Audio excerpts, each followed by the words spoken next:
Hey everyone, it's Ardenstone, and today I wanted to go and do a deeper dive into the Season 4 campfire chat changes for Diablo 4. The the main I'd say the main response that I'm seeing from people so far is that it's good.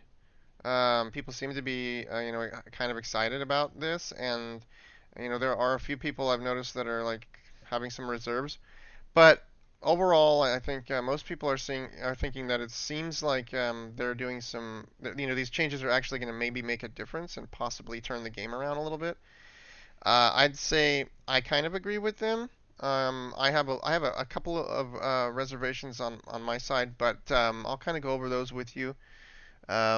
But let's start this off by going here. I pulled up the basically it's an outline of the stream that was happening yesterday from Icy Veins here, and I have some bullet points that I was going to go over, but they're basically all on here, so I might just go in order of this. If you didn't watch the stream, I made a video that recorded the whole stream. There were some of my thoughts were in there, but uh, for the most part, I'm going to go into more detail of my thoughts in this video.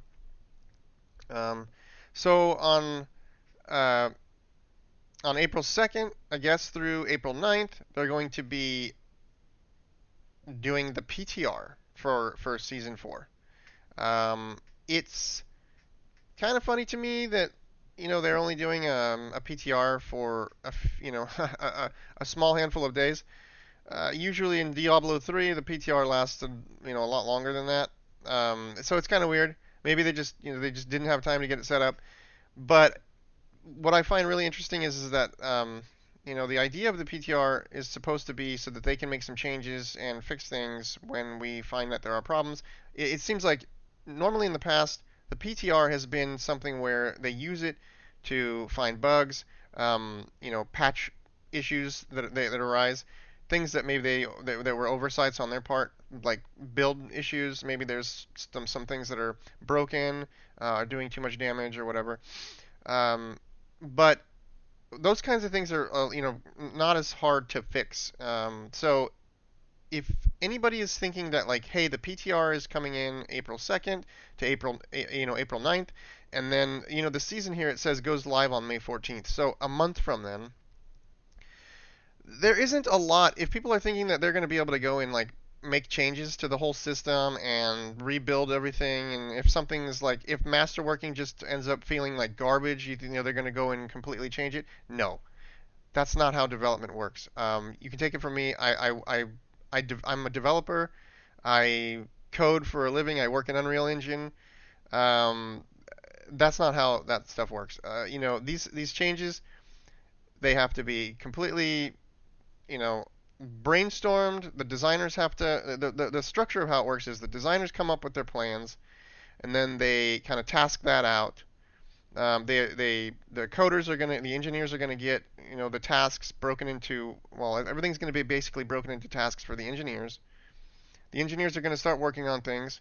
Then they're gonna, as they continue to finish tasks, they're going to push those tasks um, into like test or essentially, uh, uh, I just lost the word, but basically they're going to push it into the testing phase, where those changes need to be tested, and then if something breaks or there's a bug or something that was immediately found, they can push it back. So when things like this happen, it's like you could make some small changes to the system that they built. They're probably going to have some time to make, like I said, a few small changes, but completely overhauling a system that they just built, like the Masterworking system, uh, there's I'm gonna bet that this stuff has been probably in development for the last 2 seasons. So like it's not going to be something they can just go change in 1 month and completely re-overhaul the Masterwork system if they find that it's garbage. What they could do maybe is they could update the the way that the materials drop. They can do small things like that. That kind of stuff they can probably do in a month. They can reorganize how materials are or what activities drop materials. They can provide different ways to get those materials because those things are like easier to do. Because the materials already exist, the system already exists. They just need to patch in like where it's going to drop from.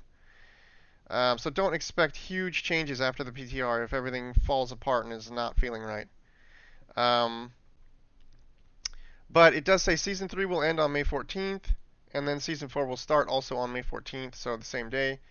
And PTR boosting features will be available in the PTR. They discussed that on the stream. PTR boosting features are like your character will automatically be pushed to level 100. You'll get gear. This is something that they usually, excuse me, this is something they usually do in like World of Warcraft PTRs. You'll get all of the endgame features. You'll get all of the endgame stuff. That way you can just play around with it and break it and find out what's going, what works and what doesn't work and what feels good and what doesn't feel good. So that's kind of like a general thing for PTR. In Diablo 3's PTR was more like you'd copy your character, and actually I partook in a handful of PTRs with Diablo 3, and usually you would just take your character at the time that you had one of your non PTR characters, and you would copy it over to the PTR, and then you could use that character to mess around with things. Um, so moving on here, on my list, my bullet point list I've got here kind of is out of order, so I'm gonna refer to it, but I'm gonna be just going in the order of the page here. So the itemization updates, the base item updates, the they said there on the stream that all the items now are going to drop with less stats. They have done the condensing of all of the garbage conditional stats. They've kind of just gotten rid of those and condensed them into things that like just make more sense to just be more simplified. And all of the items are going to drop with only like 3 stats, I think, at the most. Um, and it does go into details here. The legendary items, let's see, the number of affixes on gear that initially drops is being reduced from 4 to 3 on legendary items and from 4 to 2 on rare items. So your rare items are going to have less. Then you can upgrade your rare items into a legendary, more than likely by doing that with an aspect with one of the Codex of Power powers. It's going to probably add that 3rd stat onto that rare because it becomes a legendary. And it's funny because they didn't really discuss that much, but it's going to probably just add a random stat, I'm guessing, at that point. And maybe it won't. Maybe it won't. Maybe it'll just keep it. But I don't assume that would be the case because then upgrading rares would be garbage because you wouldn't want that. You would want to get the legendaries if they're the only way to get the 3rd stat. And I don't think they want to take out that chase for rare items being potentially useful. So effectively, you'll be able to get you know, these items with more consolidated stats, better stats.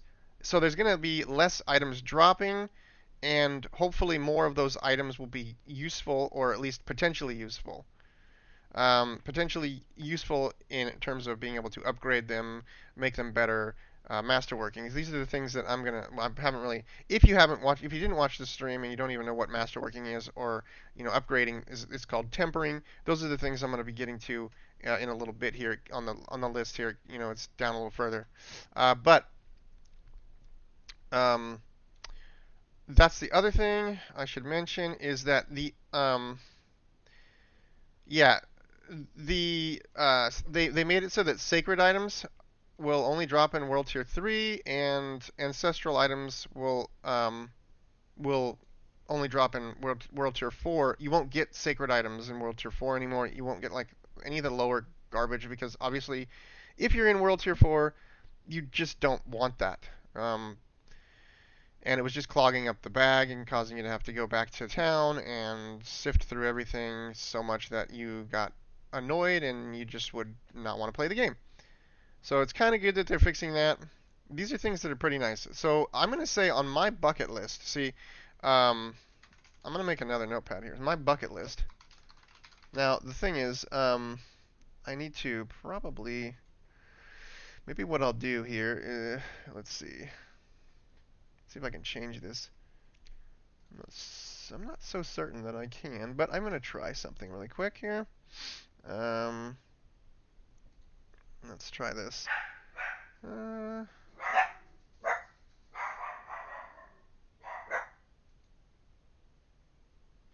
might not work right, but let's try this. Okay. Okay. What we're going to do is we're going to pull this down. And we're going to hide this for a second. Okay. And I'm going to move this over. So this will be my bucket list for a second, and I can just switch between these. So the bucket list that I had, the most important things for me to see in order to make me want to come back and play the game were these three things. Okay, I wanted 100%. If I didn't see this, I was not going to come back to the game. And this one was the removal of aspects. Oops, aspects. Okay, and basically move to Codex of Power. Okay, that was number one. If that was not in it, these were like bucket list must-haves, right? So we're gonna say must-haves. And this will be here. Let's go like that. So basically, if this was not in that update or this update, if I didn't see this in this update, I was done. I would have turned it off right then if I didn't see it. Like if they ended the stream, I would have been. I'm not touching this game. So good, they fixed it. That was fixed. They moved everything to Codex of Power. Now I haven't went over that yet, but I will be getting to that in a minute. But that was like one of my bucket list things. The next bucket list I had was the removal of the conditional and garbage stats, right? All the garbage stats. Well, we already know they did that. They fixed that. So that's another one that is done. Now, the last major thing that I had on my bucket list is the basically like more build variety. And what I mean by that is like more ways to customize a skill or ability into a different playstyle. So basically, like, I want to see that we can modify the skills or the abilities to do different things and not just to do what they do when you drop a couple of talent points in and you throw your frozen orb and your frozen orb just goes forward and explodes. I want to see your frozen orb goes forward and splits into like 10 frozen orbs, and then those go out and then they split into like, or then they explode or whatever, right? Or maybe they create a frozen orb like aura in the area where they explode and freeze everything, right then and there. If an enemy gets hit by those sub frozen orbs, those smaller ones, I want that kind of stuff.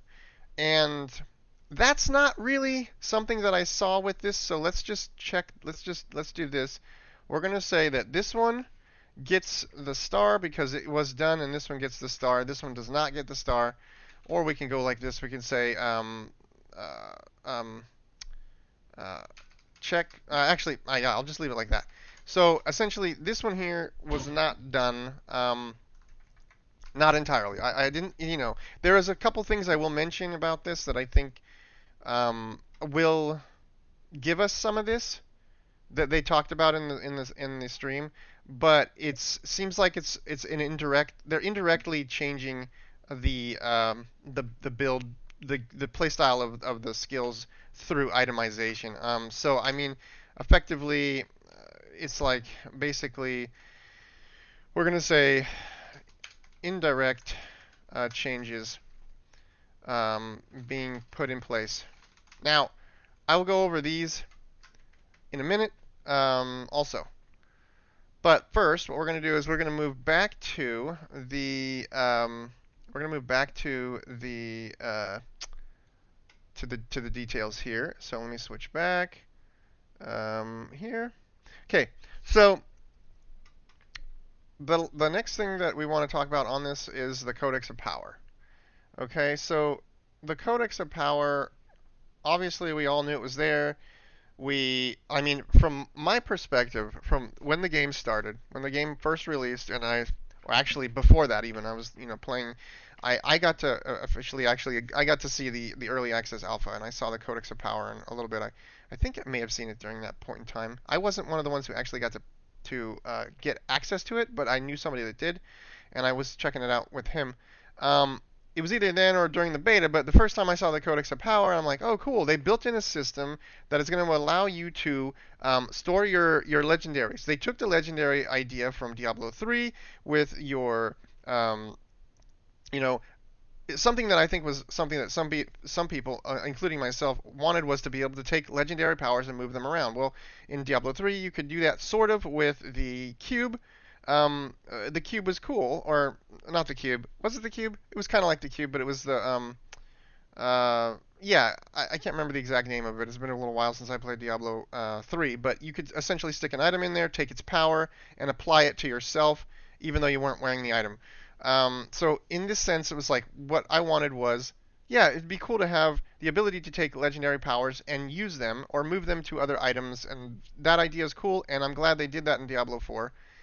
But when they introduced Diablo 4, it was like the Codex of Power was there, and then I thought, yeah, this is cool. They're gonna have all these items here, and you're gonna be able to just like take the value or take the item, the power that you want, and apply it to an item, and turn create a legendary, and cool, it'll be upgraded, I bet. Oh, I bet. That was my thinking. That was my assumption, was I bet. Because who in the hell would develop something, Blizzard, like this, where you don't upgrade the system, okay? Who in their right mind would develop a system where you don't upgrade a beautiful collection of powers that already exist in favor of having them be these crappy items in your bag that you have to store? Who would do that? Well, definitely the Blizzard developers, the Blizzard designers did that. So as soon as I saw that, I was like, this is makes no sense. You have the storage place for them, and yet you continue to make us store them in our stash. It makes no sense. So like I said, this thing had to be in this update, otherwise I was going to be pretty much done with even thinking about this game. So I'm really happy that they fixed it. I'm happy they got rid of aspects as items. I'm happy that basically all you do now is you take the aspect or you take the item and you just go to the blacksmith and you break it down and it upgrades your Codex of Power. That's the way that the game should have been built from the beginning. I don't understand how you can have designers who, maybe it was something they wanted to do, but they didn't have the time to do it at the beginning of the game. Maybe they were being rushed out the door, and then this is what we ended up getting. But if that's the case, okay, fine. I'll give them some slack on that. But if that's the case, they should have said from the very beginning that this was not, how they were going, that this was basically going to get improved upon. And they should have outlined that and kind of laid that foundation from the very beginning so that people didn't have to wonder for basically almost a year, why are we still having crap in our bag when you specifically told us that we can't even get more stash tabs, and we're running out of space and all this, right? Why make us have this frustration for a year? So, as you can see, that's like my real hot topic. I get really heated over that one because it's the most terrible design decision, from the beginning, and it makes no sense to me. As a developer, I would never have done that. I would have never made that decision. I would have said, this is not happening. Build it the other way from the beginning. Don't even think about trying to build something like this and then not set it up to where they're just going to be upgraded. Okay, so moving on to the next one here. the tempering system and the masterworking, we're going to talk about that stuff now, and the greater affixes. This is like the upgrading system. Super cool that they decided to like allow us to start doing some upgrading of our gear and doing some crafting. I think that's one of the things that the game definitely needed. It was missing that. The idea of taking an aspect and then turning it into a rare into a legendary, it didn't fulfill its purpose the way I think they wanted it to. It was really boring and basic, and it wasn't it didn't provide any long-term uh, like benefit for the player that made the player feel like they had any agency in the decision really, other than just like saying, hey, this is the item I need, and then let me just apply it. Um, and so the tempering system is like the new way to you basically add up to two more stats to an item, and I think oh no, this is just going to talk about the base item. So the base item, they showed like a before and an after. It may have had 4 stats on it. Now it's going to have 3, and they're going to be more basic, that type of thing. But the tempering system, and it goes into more detail, I think, down further. Let's go here. Tempering. Okay, so we have tempering right here. Tempering. So the tempering system, effectively, you can get these things that I think they called them, yeah, the temper manuals. They're like little scrolls, kind of. But you take the scroll to the blacksmith, and the blacksmith also, I wanted to mention, this is something on my bullet points. I'm going to mention it now because this is kind of just going to be an encompassing thing for the whole video. The blacksmith, very good decision on Blizzard's part, okay? Because this is something I'm going to say. The blacksmith now is like the one-stop shop. The blacksmith can salvage items. The blacksmith can do your tempering. The blacksmith can do your masterworking, I think. So that is now like the one-stop shop. That is a great decision because I can't tell you how many times I was so sick and tired of walking to the blacksmith to get rid of stuff and then going to the whatever the hell they called the other one to modify items or to get crap from that person. It's like, no, I don't want to deal with that. Now, the enchanter, I think, was over there in that other person. The enchanter, I think, is still going to be over there, but at least the majority of like your reworking. Now, I don't know if they are going to move the enchanter over to the blacksmith. Maybe they will, but I don't think so. But I think that it's going to be really cool to have everything like mostly related to your crafting in one spot, and that's really great. You get a one person, you don't have to walk all over the place. So essentially, these things are going to provide you with up to like 4 different possible stats that can be added to an item. Your item with three stats, you're going to be able to add up to like a 4th or a 5th, depending on the quality of the item, and it's going to pick randomly between these stats. It is RNG. It's Blizzard. This is Blizzard. They love RNG, so it's like Last Epoch. I feel like Last Epoch does it better. You get to actually place the stat that you want. It's more deterministic. You don't have to worry about whether or not you're going to be able to get the right thing and then have to go, oh, it didn't work. It rolled the crappy stat. I didn't want that, and now I'll have to go get a new item. But that seems like Blizzard's MO. They just love RNG and everything. They got to put it everywhere so that you have to fight against the RNG, 100% of the time. But so if I had to compare it to Last Epoch, I'd say Last Epoch does it better. I like being able to just have a deterministic way of getting the stat that I want once I find an item. Just knowing that I need to have that crafting material, and if I have that crafting material, then I can do it. If I don't, then I need to go find the crafting material. But effectively, yeah, you'll be able to add a couple of stats, and then when you add the stats, it's gonna let you pick between. You'll see like the different tempering manuals here.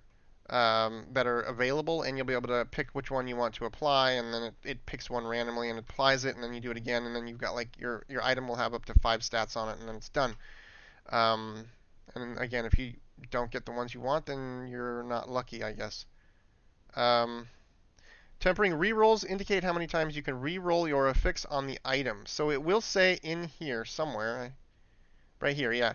Tempering durability remaining, they're going to call it tempering rerolls, I think. And you can do that, a certain number of times. So actually, yeah, I think because of that, you are allowed to add the stats and then retry, but you only have up to a number, the value. So if you run out of attempts, then your item is kind of bricked if it didn't get the stats you wanted at that point. You'll have to go start again. Um, and since this is a value, they can modify that value without having to recode everything and having to make a bunch of changes. They just go mess with their database, change the value, and then it updates the game. That could be something that can be done in a quick amount of time.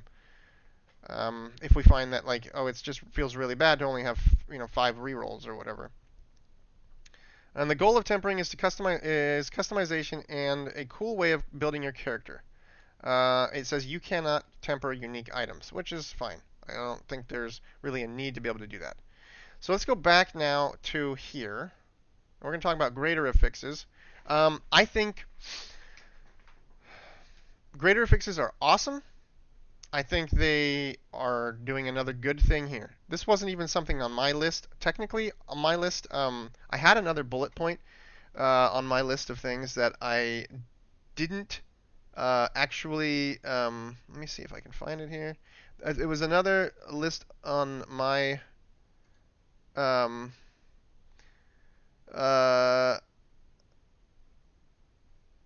yeah. So there's another thing here that I actually had that was effectively the items needed more stats, kind of like I wanted to be able to get more stats on the items. Now that's funny because they did it sort of in a way that's slightly different than what I was thinking. I like this because they kind of incorporated it with crafting. But one of the other bucket list items I had was I thought ancestral items should have possible extra stat when they drop. Be able to get an extra stat.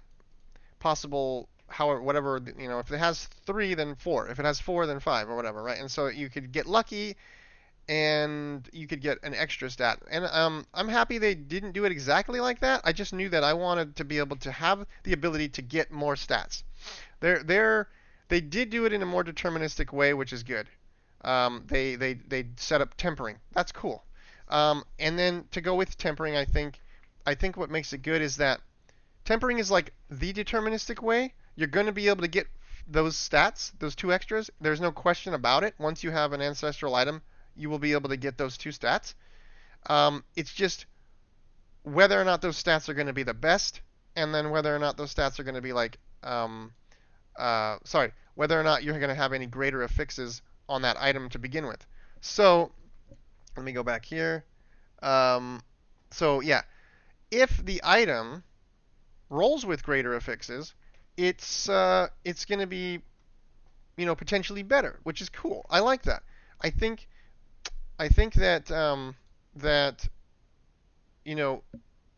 having something that people can look forward to that is different, that something can to chase is always better, as long as it's not so rare that it has the same rarity as an uber unique that you get from Duriel or some it's nobody wants that.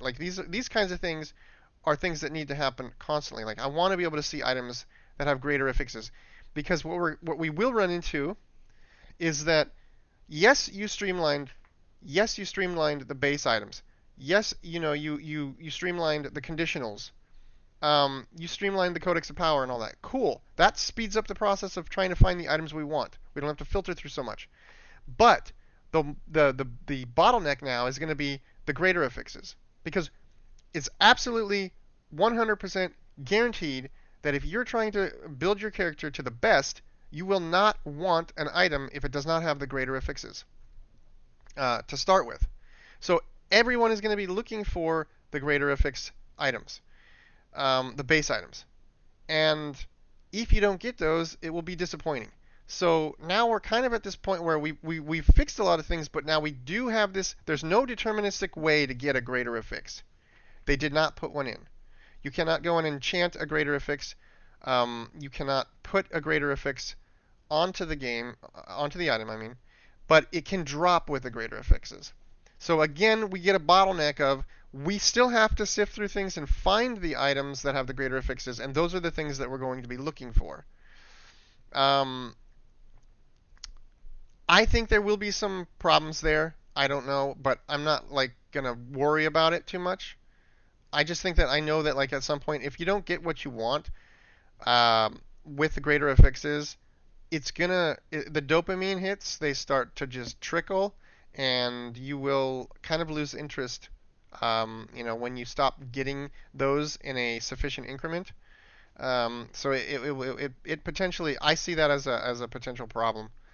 But other than that, like it's cool to be able to have that possibility. It's just that possibility again. The possibility needs to have a very it cannot be a very low chance. It has to be a decent chance. Um, and they did say that enchanting, if you get a greater affix and you take that greater affix and you go to the enchanter and you remove it and try to roll it for something else, it will not be a greater affix ever. So you cannot enchant that. Like I said, there's no deterministic way to get a greater affix on an item. They've made it very clear they want the drop of the item to be the most exciting part. That way, that's like your biggest dopamine hit. You got the item, and then that's like, oh, it has all the greater affixes. Ah! But after that, the crafting system is there to kind of provide you with a long-term goal of, hey, now I can work on, finishing up these items, get them really badass and that type of thing. And that's where the masterworking system comes in. So the masterworking system seems a lot like the Destiny masterworking system. I don't really have a problem with it. I think it's cool. It essentially, we're going to go down to the masterworking section here. So let's go masterworking, and we're gonna go down here, and we're gonna go to right here. Nope, hold on. Right here. So masterworking. Effectively, the masterworking system is very much like Destiny. It has ranks. It has 12 ranks versus like 10 like Destiny. However, it's a little bit different. It has a couple of unique features. One of them is that instead of just upgrading one stat like Destiny kind of does, it will upgrade all the stats a minor amount, and then for every 4 ranks, you get it will pick one stat at random, and it will upgrade that one more with a larger value. And then they say massively upgraded.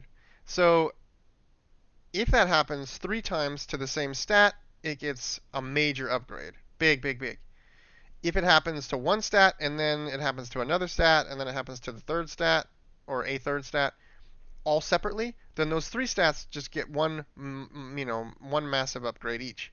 So you can double up on specific things, which is really cool, because if you want something like, they were mentioning cooldown reduction, if you just really want a lot of cooldown reduction, you can try to double up on it or triple up on it with the masterworking system. It's not necessarily going to happen the first time, but you can try. And then you can masterwork unique items. You can try to get them to do their, potentially update their significantly awesome stats, whatever.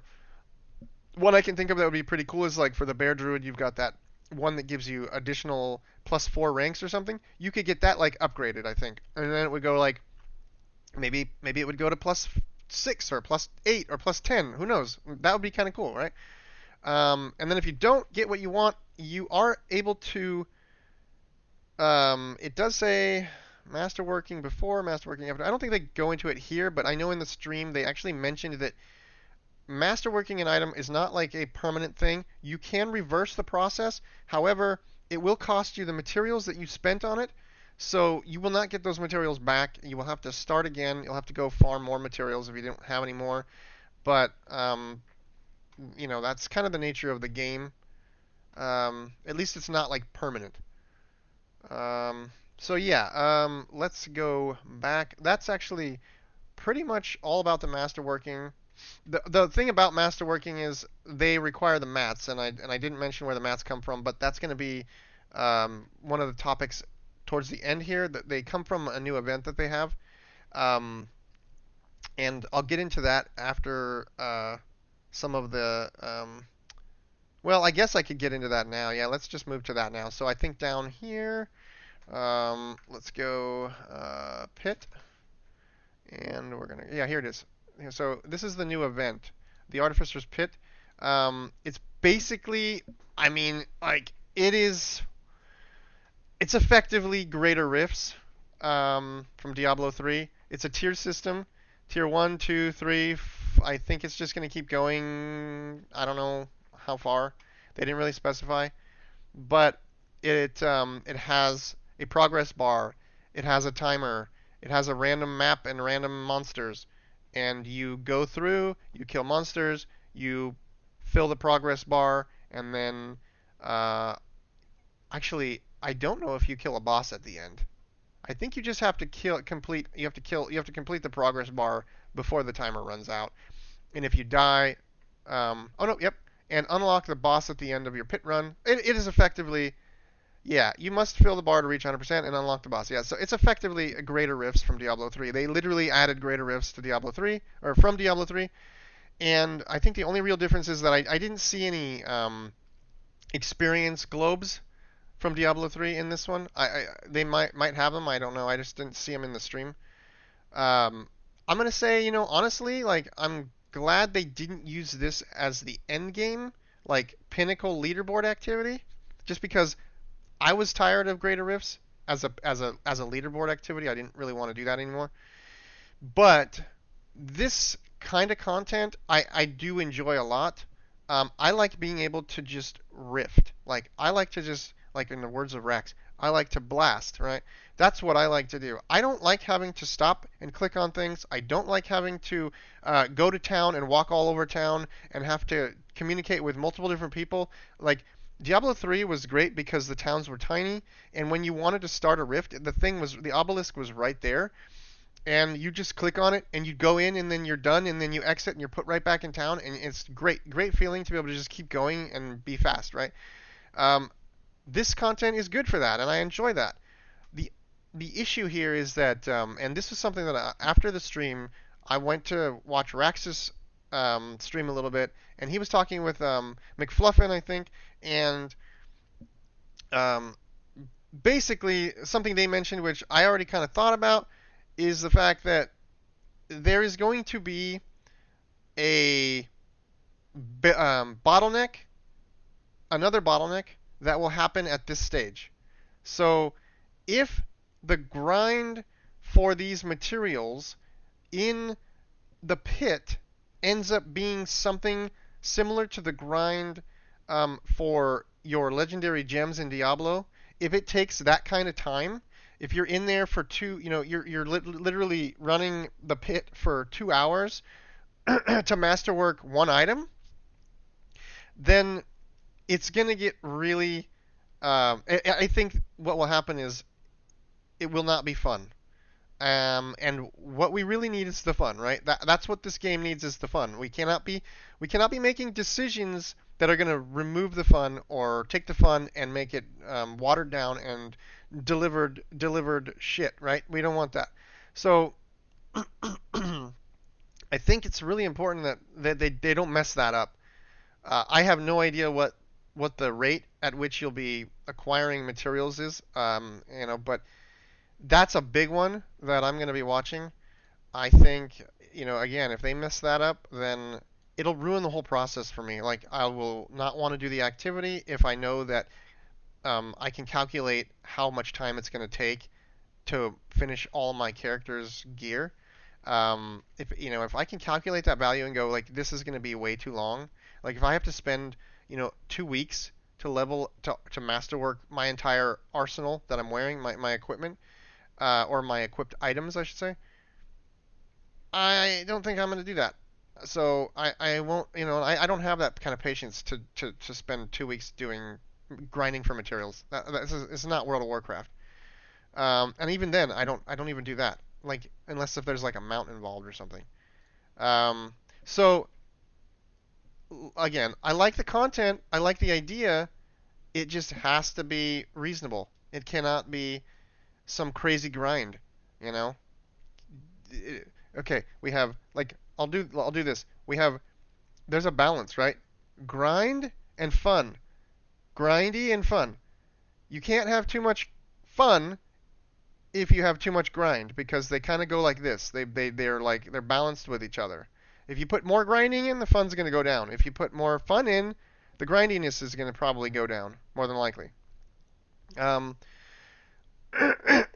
up to a degree. If you put too much fun in and you take away too much grinding, then you have this stale game where the fun actually drops. It won't be fun anymore because it's not challenging in some way, right? As long as the content that's not completely true. If the fun is super high and there's no grindiness, but the challenge is really high, then it's still going to be fun because the challenge is high. But in an ARPG, it's like you still need the grindiness a little bit. There has to be some grindiness. Um, So here's a picture of that. I'll make that a little bigger, but there's the progress bar and stuff. It's the same. Like I said, it's the same as Diablo 3's Greater Rifts. If you've played Greater Rifts, then this like I don't think is going to be any different really. Um, again, that part of it is fine for me. So let's see. We talked about all that stuff. Tempering, enchanting, enchanting. Oh yeah. So I was going to move on to enchanting really quick before we get into class changes. The enchanting is they only made like one change to enchanting, or maybe well one change that was really notable I think. That is enchanting. You yeah it's not even listed here, but the major change to enchanting that is, I think, notable is the fact that they're going to put a gold cap on it.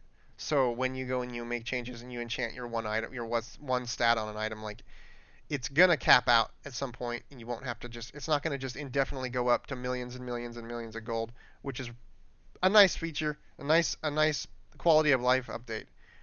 Um, thumbs up on that one. I was tired of that in Diablo 3.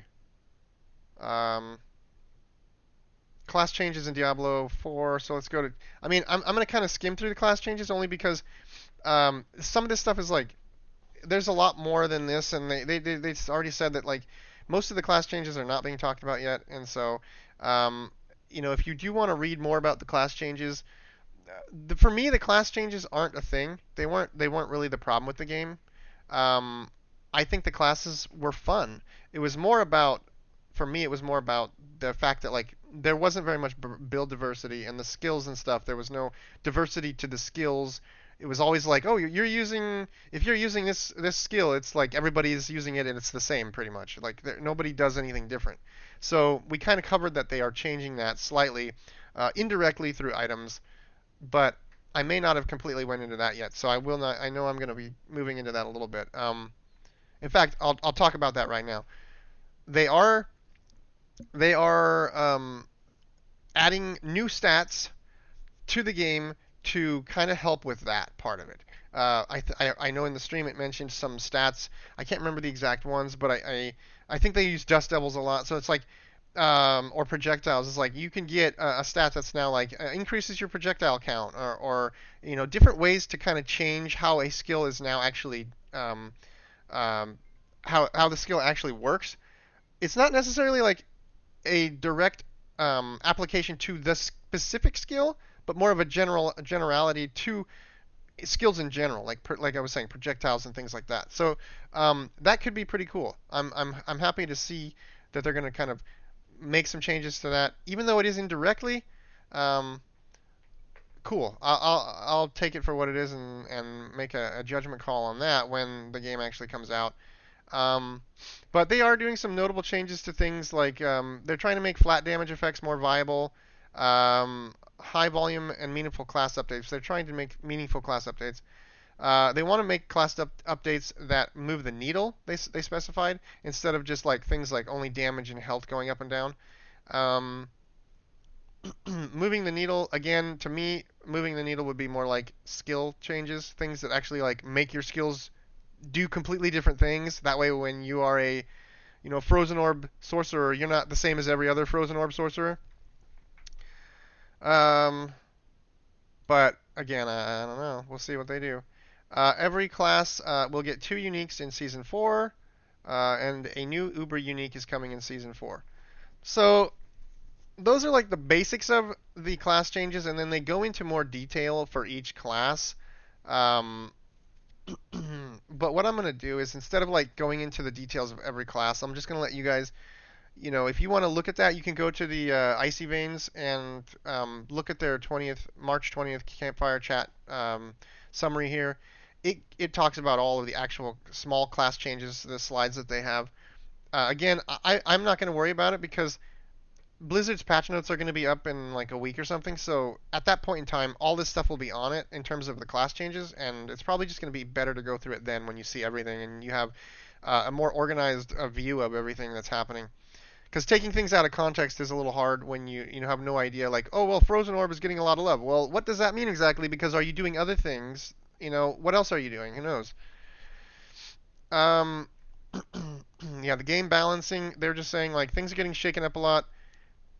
you know, it's going to be a different kind of a different game. And most people, I think, so far on the streaming on the streaming platforms and on on YouTube that I've seen, they've kind of like agreed that like yeah, this is like a whole new game kind of. It's a completely big change to how this game works. There are a couple item changes, um, things that I mean to me I'm not even concerned with right now. Again, Barbarian. These are just Barbarian, and then they go into Sorcerer changes. They go into Rogue changes, Druid changes, Necromancer changes, and then Hardcore updates. They said something about getting rid of the Elixir of Death. No, Elixir of Death evasion is being removed from the game. Yeah. And Blizzard has also redesigned the Flame Shields enchantment. If you're a hardcore player, you may want to look into that. I don't play hardcore only because I value my time and I don't always have a lot of time to play video games, and when I do, I don't want to be like wasting my time on something like where I potentially can lose my character. um, and then Helltide updates. This was like the next big thing I want to talk about. Helltide updates. They said that Helltide is now going to be in World Tier 1 and 2. They're going to increase the density of it, so that's pretty cool. I never liked Helltide. I thought Helltide was like one of the worst activities ever. Um, and it was mostly because of the density. I felt like my, I mean, anytime you play ARPG, you could go onto Rax's stream and you can ask him about this because this is the way it is. You play an ARPG, the most like important thing in an ARPG is how fast can you kill monsters. That is the number one thing. How fast can you kill monsters? Because the faster you kill monsters, the faster you're going to get loot. Okay? So when you go to when you play Diablo 3 and you have to count everything. You can't just count the time. It's not just time to kill. It is how much time did it take you to get to those monsters? How much time did it take you to walk from town to another vendor in town, in between collecting items and then sorting and all that? That's all part of it. It's the whole thing. The whole time that you're playing the game, it's like an optimization. How fast can you kill monsters? So in Diablo 3, you go in, you go into a rift, you clear the rift, you come out, you salvage, and you usually know that you don't want certain legendaries, so you can salvage them pretty quickly. Because it wasn't as intricate as this system where you have to kind of go through everything. But you get done with that, you go back in, you open another rift, you clear the rift again. Now, very quick turnaround time. That's fun, and it's like you can clear monsters really fast in Diablo 3, especially if your build is good, right? So now you do need to incorporate that into that calculation, right? Is your build fast? But if it doesn't really make any difference, your build is not fast, and you're still leveling, you're clearing monsters at a decent rate, whatever. But you still have to calculate the other time, the other portions of your activities, and how much time they take, because it all goes into like how fast are you going to acquire the loot, right? And what I noticed with Helltide was like from the beginning, it was a super slow activity.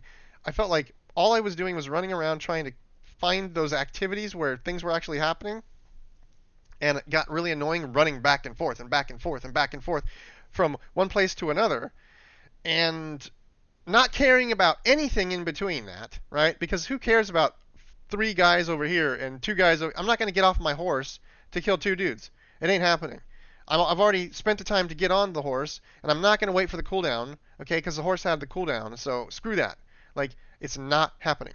So there better be a reason for me to get off that damn horse. And if there is not, then I will not get off that horse, right? And so the reason, to me, needs to be a big bunch of enemies. Um, or one of those activities where you're going to get a lot of experience if you complete it. And so increasing the density could potentially be really nice because it might mean that you don't need to get on the horse in the first place. If the Helltide has, a really large amount of enemies spanned across the whole thing, and you can just kind of keep moving as if you were in a rift, and you can keep seeing big packs of enemies, and you don't have to travel. Actually, be honest with you, like I'm gonna say it right now. In a greater rift, and sometimes even in a regular rift in Diablo 3, if I had to walk an entire screen length before I saw a pack of enemies, I was frustrated as hell. It's like I can't even describe to you the frustration that would happen when.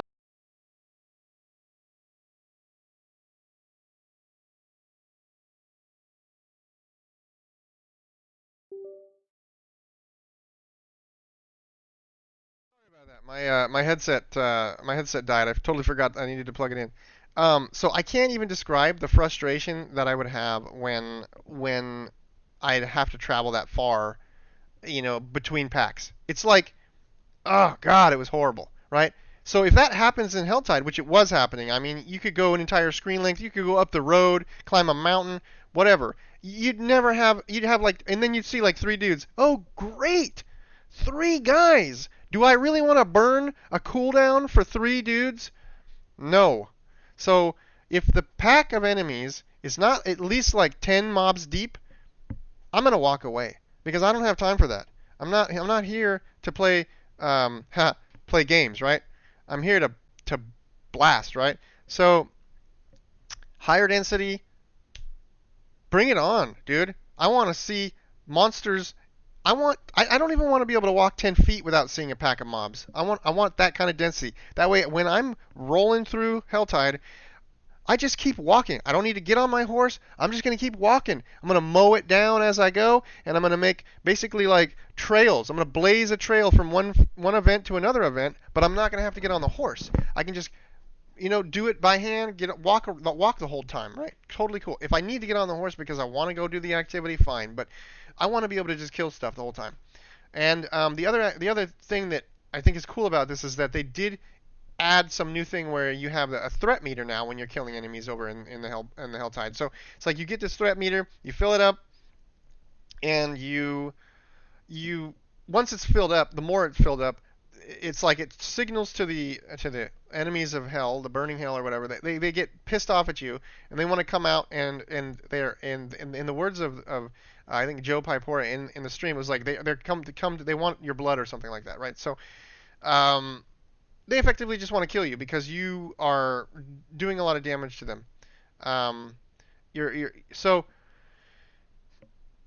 to be honest with you, that part of it looked a little kind of weak. On the stream was like this was happening, and when the ambushes started showing up, this thing says lots of ambushes and dynamic monsters spawning. They do kind of spawn around you once your meter has reached a certain threshold, but like I'm gonna be honest, it felt kind of weak. The guy who was doing the demonstration it didn't look like he was having any trouble killing these ambushes and the monsters that were coming from the ambushes. It didn't really even seem like much of a threat. So, like, come on, let's turn it up a notch here. Um, that's all I got really to say about that. And then they're doing some new content, like rare summoning materials drop during the tide. You can use the summoning to summon the Blood Maiden, public event boss, which I guess is like a new boss in there that you can try to take out. Cool, another little thing for Helltide. But higher density, man, higher density needs to happen. Like that, when they say higher density, I want like ultra high density. I want lots of monsters, man. Um, so talked about hardcore Helltide. The only real last thing that I wanted to discuss was the new boss. They're adding a new boss. They're adding Andariel. Um, Personally, I haven't even played any of the newer bosses I haven't played since, like I said, the beginning of season two. So I didn't play any of the newer bosses. I'm not really like bosses to me aren't a thing that I care about as much. Um, I like blasting. I don't like again. This kind of comes back to the fact that like there's travel time involved in going to bosses, and I don't like travel time.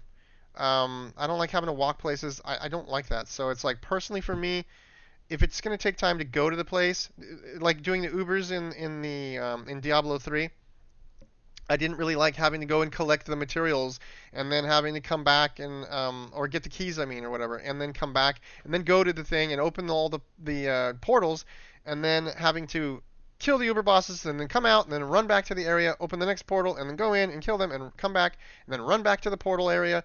It was like it just takes so much time that it's just to me it's really annoying, and so bosses are not the biggest thing for me. Um, I like to just blow shit up and whatever. But like if I have to farm bosses to get a specific item, then so be it. Um, I know other people might enjoy the bosses a lot. They might really enjoy the bosses. Personally, I like to be able to get my build to a point where I can trivialize the boss fight so that when I go in there, I don't even have to deal with it. I just blow them up and it's done, and I can get the hell out of there. That's just the way I prefer to play. Um, the boss fights themselves I don't consider them content. I don't consider them fun. I don't consider them a challenge really usually. It's not like let me rephrase that. It's not that I don't consider them a challenge. I don't consider the challenge of the boss fight fun. So that's why I just don't like doing them. Fun to me is always just about blasting lots of monsters, killing lots of monsters fast. That part's the fun part for me. Stygian stones start dropping deep within the pit. So I can't remember because like I said, I haven't played. I can't remember what these are. I think these are maybe the materials for. Yeah, I'll have to go look that up. I cannot remember. If anybody knows, you can put it in the comments. I just can't remember because again, like I haven't played in a while. I'm not gonna completely keep up on everything. Considering the game sucked. Um, but these changes, overall, I'm really happy with most of them. Again, it checked items on my bucket list, and not everything, but like I'm I'm I'm optimistic enough to say that I'm gonna be testing out the PTR, and I'm gonna feel that out, and then I will probably be playing season four because unless the PTR just is horrible, I will probably be playing season four. I'm gonna make it clear right now. I'm not one of the streamers who like is paid to say anything good about this game. I'm like the exact opposite, and I will say everything I that is true about my thoughts about this game. And it was complete garbage from the beginning. Like I played it, but it was complete garbage after I realized how there was just so much missing. Um, and again, that's why I haven't played. So you're not going to see me just jumping on to like Diablo 4 because the season came out and I have to play and I have to be, what's trending. No, that's not me at all. I don't care if the game is if the game season 4 could come out and if it is not good, I will not touch it. I don't care. Um, so at least you'll get a straight answer from me. Um, anyway, yeah, if you guys have any comments or thoughts, please share them. And I'm looking forward to this. I hope you guys enjoyed the video. If you did, please, like and subscribe. And I will talk to you guys in the next one.